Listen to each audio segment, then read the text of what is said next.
So, in order to graduate, you have to prove you're competent on certain skills in math class.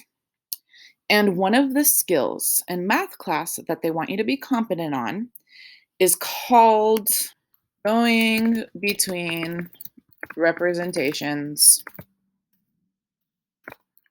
for all function families. So, that's one of the things that they're going to expect you to do. And so, in every math class, there's different units about the different function families. So you'll hit a unit about a certain type of function family, and you're going to be expected to go between all the different mathematical representations of them. But in order to do that, you have to understand what a mathematical representation is. So the point of this video is to make sure that you remember what the different mathematical representations are and how they are connected to each other. And then you will learn throughout your 4 years of high school math, different type of function families, and then you're going to be expected to be able to go between all the different representations. So to quickly explain what I mean by function families, there are many types of them. For example, constants. When you graph a constant graph, it makes a straight line like this. And constants show up in our real world all of the time. Anywhere there's a flat line, it's a constant. So on a road, a pencil, or the edge of any wall or any desk, constants show up everywhere. So do linears, because linears, if you look at a linear graph, they're also straight lines, but they're not flat. Constants are flats, but linears are diagonal. And you have diagonal lines everywhere in the real world as well. Any edge that's diagonal instead of flat is a linear. You also have exponentials that look like this. They're kind of curvy and shoot up. Quadratics are curvy on both sides. I put this example here of like, look, bananas are quadratics because they kind of have this U type of shape in their curve. Square roots. If you look in this tree, kind of this edge on the right makes that little square root shape. And so this is what the graph looks like. It's kind of like curvy up on one side. Cubics look like this. Cube roots look like this. Absolute values look like little V's. They show up in, like, think about sun rays and how, like, if you were to draw a picture of the sun, the rays would look like little V's everywhere. And there's tons more. These are the main 7 we're going to focus on in high school. But there's tons of other function families out there that make different shapes. And we need all these function families in real life because they show up in real life. And so, like, for example, if you think of a roller coaster, they can't make roller coasters if they don't know the equations of all the little parts. And they figure out those equations by using math. And that's how they make them. So a lot of your units in math class are going to be to take each type of family. So like linears is a whole unit in the first year of math. Exponentials is a whole unit in the first year of math. Quadratics is a whole unit in the second year of math. And you're going to learn about the different types of family functions. And you're going to be expected to be able to take each type and know all of their mathematical representations. And not only know them, but how to go between them. So let's talk about what a representation is in general. A representation is a way to express all independent variables with their dependent pair. So in math, representations, they allow us to represent independent and dependent variables. So let's talk about what they are. So an independent variable in math is something that exists alone. It is not affected by anything else. So there's lots of things that are independent in our real life, but the main one is time.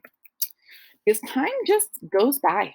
It exists all alone. Nothing affects times. Like minutes are going to go by, seconds are going to go by, days, years, months. Like time is just going to keep going. hours are going to go by. And then as time goes by, things change. And what changes is your dependent variable. So dependent variables change depending on the independent variable. So it is affected by the independent variable. So usually what's affected by our independent variable by time is the amount, how much we have. So examples of this: how many hours you work affect the amount of money you make. Another example might be years that go by affect your height.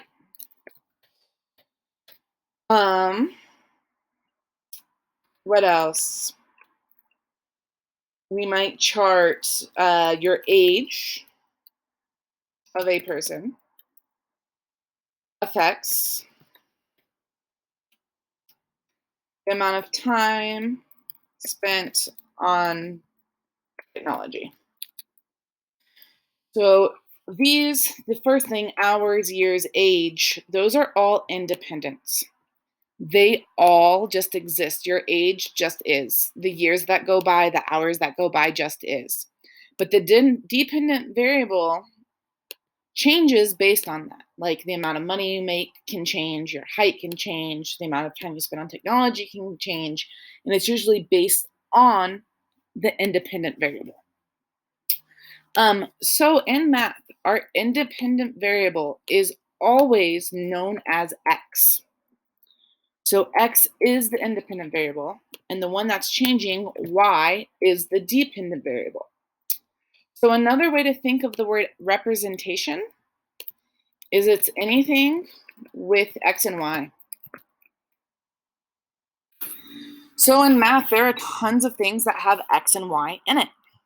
For example, situations, tables, graphs, and equations. These are our 4 types of representations. The 4 representations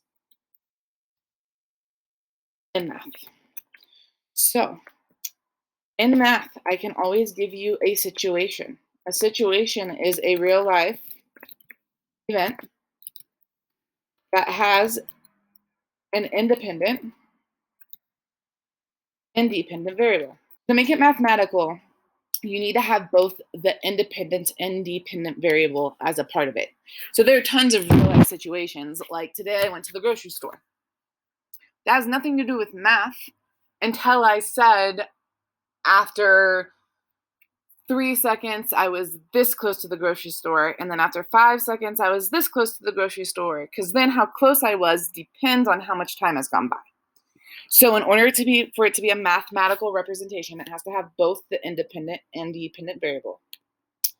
A table is when you chart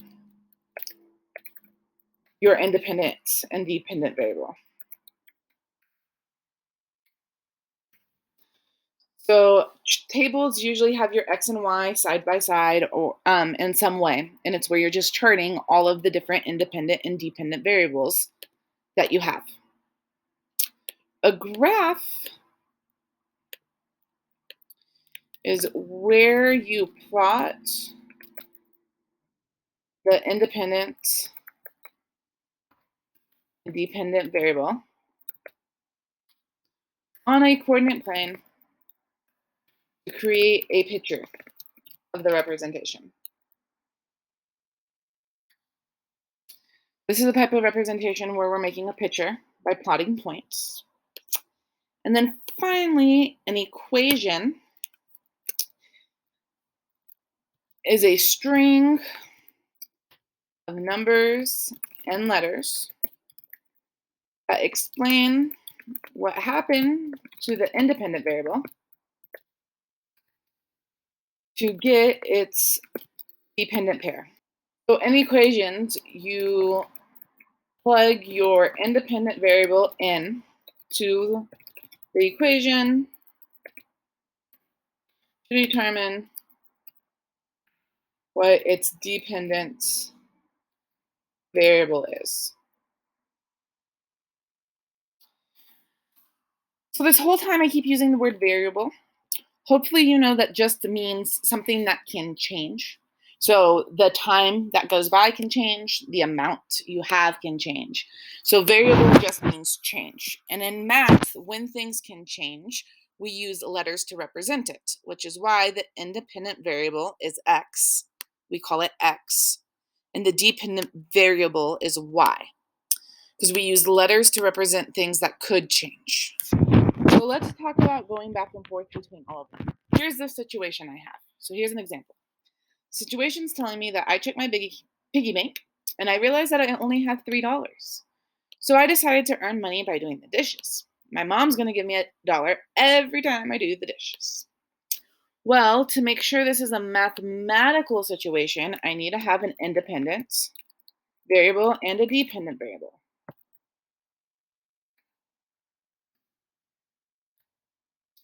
So independent variable is something that exists no matter what, and it's usually about time. So in this case, do you see time anywhere? Well, I don't see the words years, days, months. And then dependent, so let's move on to dependent variable. Well, dependent variable is usually an amount. Do I see amount anywhere? I do. I see the amount of money I have. So my dependent variable is the amount of money I have. And what is the amount of money I have based on? Well, it's based on how many times I do the dishes.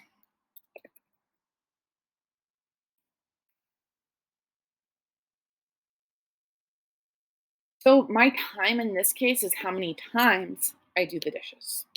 So this is a mathematical situation because I have an independent variable and a dependent variable. Well, if I were to start listing my situations out, let's do points. Remember, points always look like this, where you list the x first, then the y. Well, remember, x is the independent variable and the y is the dependent variable.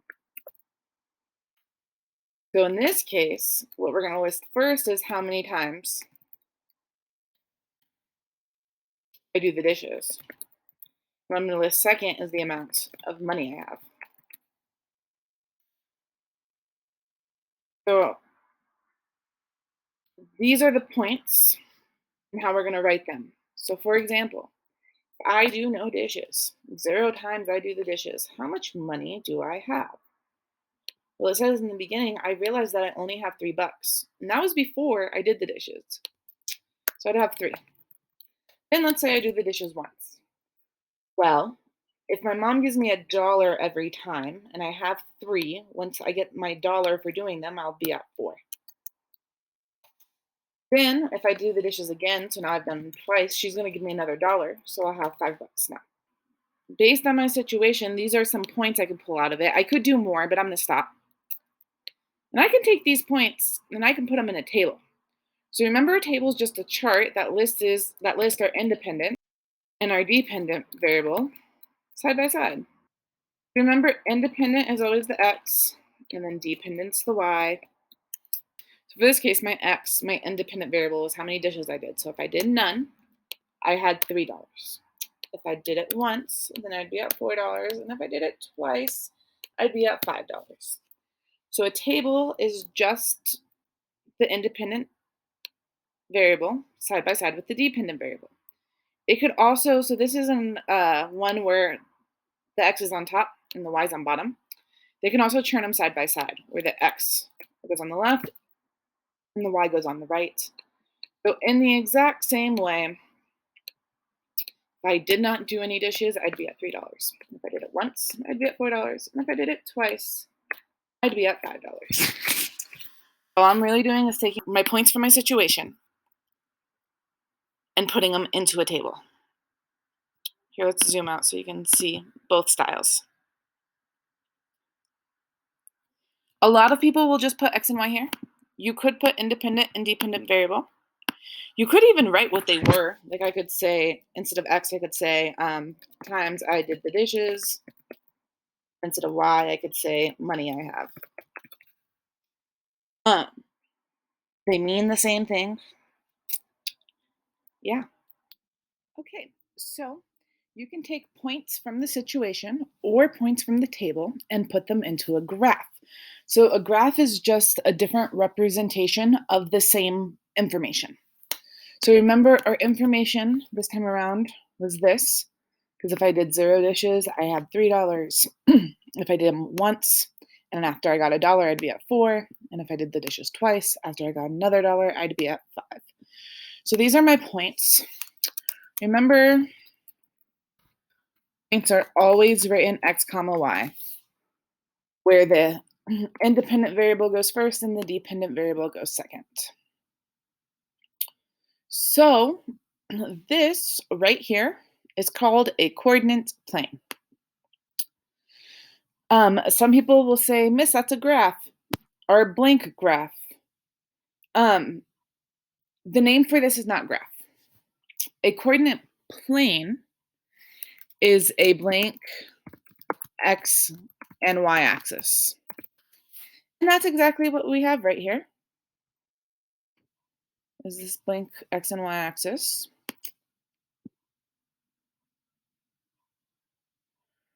Remember, this dark line is what axis? It's the x-axis. And then this up and down line, this dark one here, is which one? This one's the y. So this is called a coordinate plane. It doesn't become a graph until we put points on it. So graphs are the points that are on the coordinate plane. It's not the coordinate plane itself. This is just what we put points onto. For example, think of a painting. When there's a blank painting, right? If you try to type in blank painting,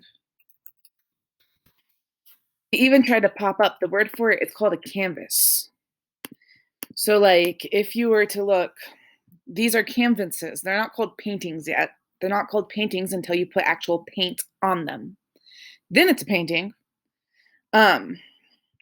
So in math, in the same way, this isn't called a graph yet. If I said, where's the graph? You would have to say there is none. There's nothing there. It's just a blank coordinate plane. However, once we start putting points onto it, then it becomes a graph.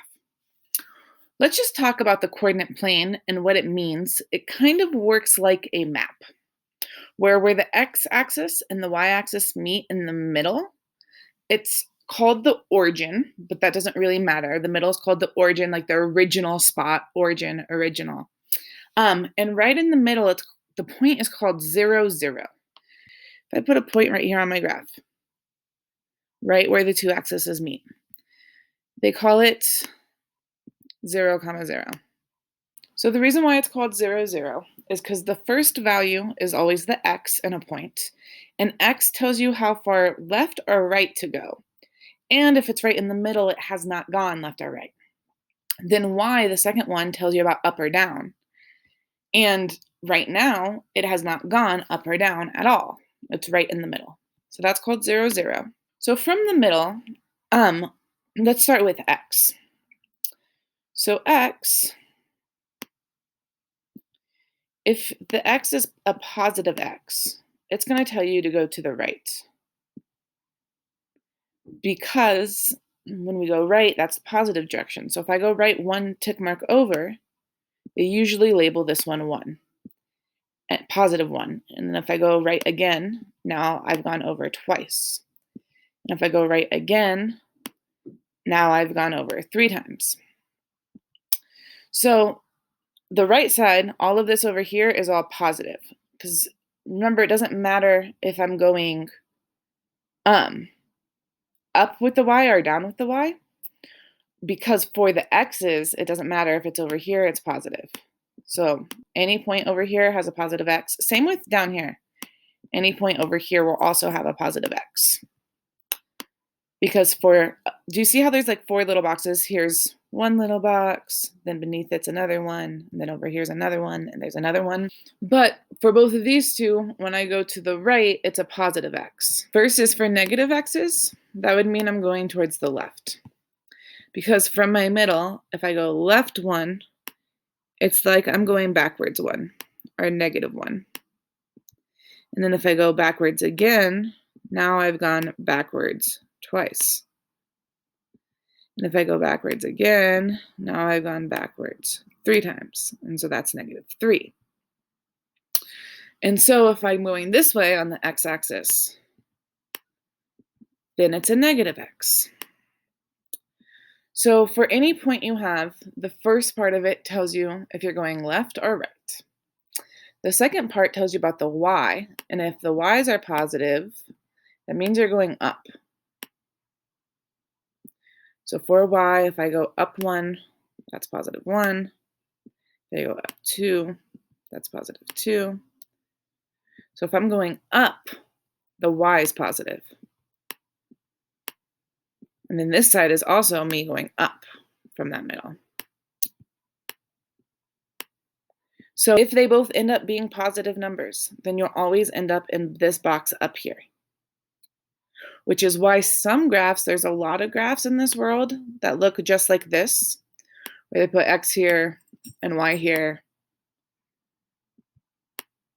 And then they call this 0, 0, and then your whole graph's over here. It's not like the other parts aren't secretly there, like this part and this part with the other 4 squares. It's just that because so many things in real life have both your x and y being positive, they're just zooming into like this part of the graph. So it's like they're just taking this little square out only and only focusing on this part of the graph because they're like the rest of it has negatives, and a lot of real world situations don't have negatives. So all this graph is like just taking out the positive box and only graphing in this part. So then to finish it out, if my y's are negative, that's how you know to go down.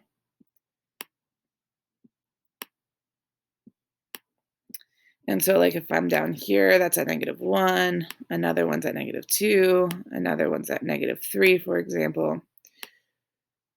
So anything that goes down has a negative y. So this is the gist of a coordinate plane. So if I were to give you any point in the world to graph, the important part is you always have to do both instructions before graphing. For example, if I wanted to graph 1, 4, this 1 is a positive 1, which means it would go right 1. So I'd have to go right 1, but then I do not put a dot yet. I have to do the other one, the up 4 one. I have to go up 4, then I can put my dots. Because you have to do both things before you place your dots. Why don't I show you? Let's graph all the points for my situation. But to do it, I'm going to use Desmos. So in Desmos, I can add a table. So if you remember, 1 point was that 0, 3. So if you look where my little green dot showed up on my coordinate plane, this is where my graph is right now. It's just 1 point, 0, 3. And 0 means it does not go left or right, but it did go up 3. One thing to notice is that this tick mark says 2, and this one says 4, instead of it saying 1 and then 2. And then because they decided to count by 2s on this graph. But let's say I zoomed in a little. Now it's counting by 1s. If you see, the first tick mark's 1, the next one's 2, the next one's 3, and that's where that dot is. So you can always change your scale here. Let's look at it like this. You can always change your scale to make each big tick mark mean what you want. But that means that if you zoom out, then you have to be good with fractions, because where is 3 between 2 and 4? Well, it's halfway in the middle. And if I zoom out some more, now where's 3 between 0 and now the first tick mark's at 5? Well, you would have to know that 3 is a little bit above half when it comes to 5. And then if I zoom out even more, now the tick marks are going by 10s, and you have to see, like, look how low 3 is on a scale from 0 to 10. So you can scale your graph and make your tick marks go by whatever you want. But if you say this one's 10, the next one has to be 20. Like, it has to be the same amount for each tick mark. And then when you place your dots, you just have to guess really well about where they should maybe go. So let's go back into the 1 scale. So then my next point was if I did it one time, I had $4 altogether. So you see this point showed up right here? It's because we went right 1 and then up 4, and then that's where that dot goes, that 1 comma 4 point. Next was that after 2 times of doing the dishes, I had $5.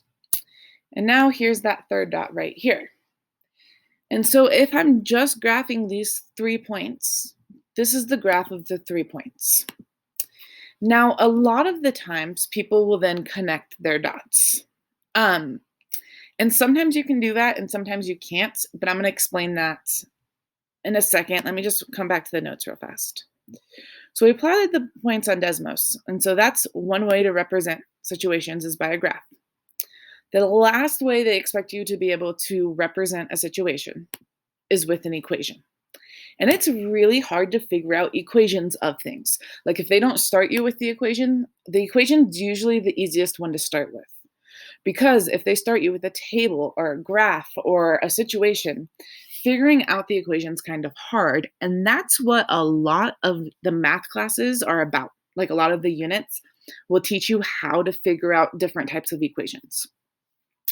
But until then, what the important part of the equation is that what it is it's something you can use. Something you can use to plug in any x value and figure out the y value.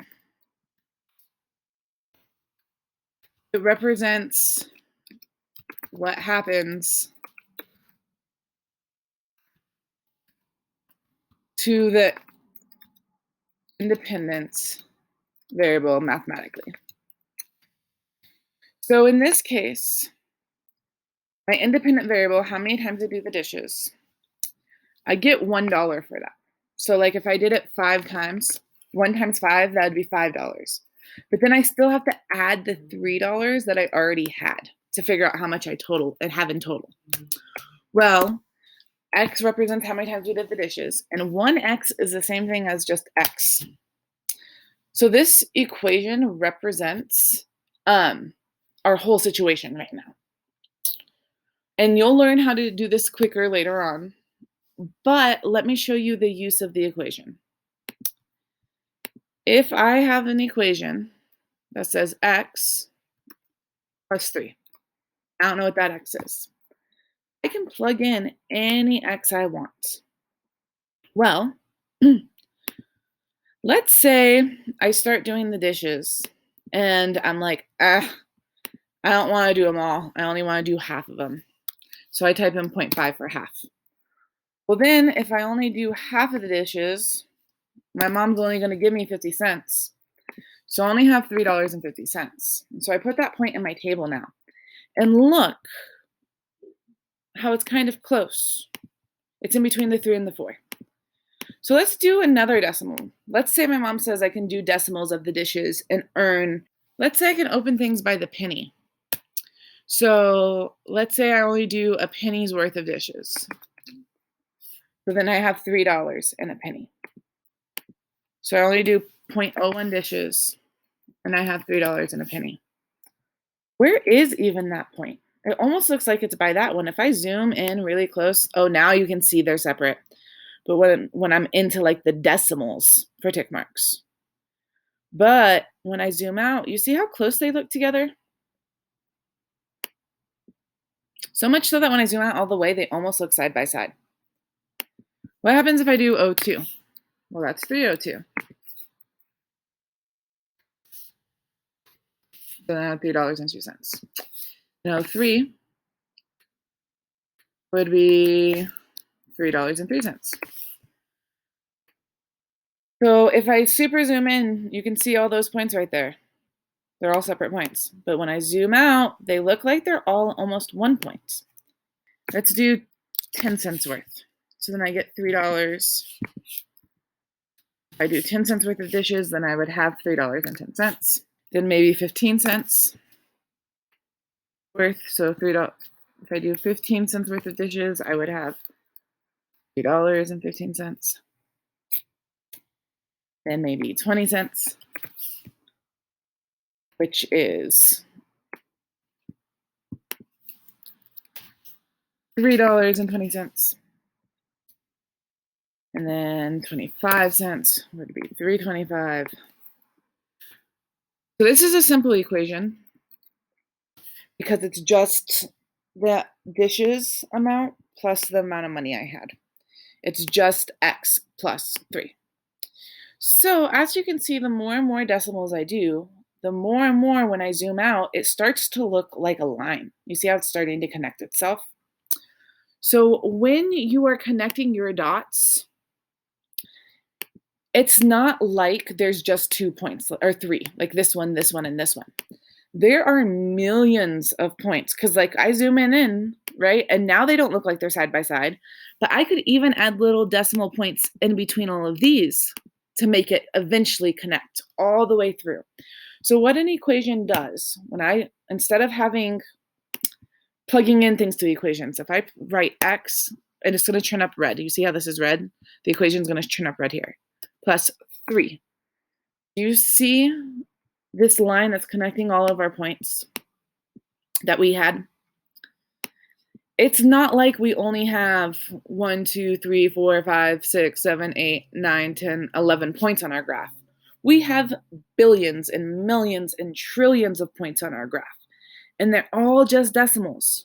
Like this one here, 0.743 or 0.746 and $3, 0.746. Like all a line is millions upon millions of points super, super, super close together that make a line. And it would be ridiculous for me to tell you to plug in every decimal in the world and graph it. It would take your whole life. Like it's not something that I want you or expect you to do to make the picture. Instead, I'm going to teach you fast ways to graph things. Like on these types, if I didn't have any of these other points at all, none of the other points on this graph, minus those first 3, I could have just connected them, and then I would have got my graph. The important thing here is that you know that it's not like there's only 3 points on this graph. There are millions upon billions of points. That's a point, that's a point. All of these are little points. And that's why it just looks like a line. All right, so those are the 4 mathematical representations. They all represent the same things. The situation just tells you what it's about. And that's how you represent it, by understanding what's going on, like in real life. The table just represents it in a way that you can see your points very side by side like, and it represents it in a little chart. Then the graph ends up representing it like a picture. And the equation represents it in a way that allows you to figure out any X you plug in, what's the exact Y. Because with tables, for example, if you look at this and I'm like, all right, what if I did the dishes 20 times? You would have to keep going, to figure it out. If it was in a graph and I said 20 times, you would have to go over to where the X is 20 and go up and try to estimate, like, where is that? I'm not quite sure. But I know for a fact when I put 20 into my X, the answer is 23. Because that's what the equation does, is it lets you figure out precise values and exact amounts versus a graph that will let you see the trend of data all at once. Like they all have their different values. We need them for different reasons, which is why they expect you to go back and forth between all of them, which you will learn how to do in mini units.